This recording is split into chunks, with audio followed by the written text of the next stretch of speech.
حضرت محمد صلی اللہ علیہ وآلہ وسلم نے فرمایا، جو کوئی اللہ پر توکل رکھے گا اللہ اس کے لیے کافی ہوگا۔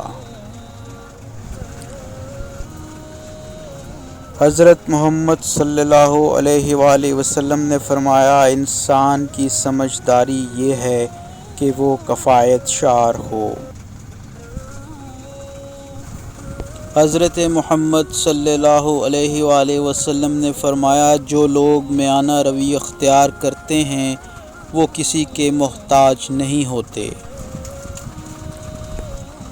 حضرت محمد صلی اللہ علیہ وآلہ وسلم نے فرمایا، جب تجھے نیکی کر کے خوشی ہو اور برائی کر کے پچھتاوا ہو تو تو مومن ہے۔ حضرت محمد صلی اللہ علیہ وآلہ وسلم نے فرمایا، اللہ کو ماننے کے بعد بہترین دانائی انسانوں سے محبت کرنا ہے۔ انمول ٹی وی کے ناظرین، اگر آپ کو ویڈیو پسند آئی تو چینل کو لائک کریں، سبسکرائب کریں اور اپنے عزیزوں کے ساتھ شیئر کریں۔ فی امان اللہ۔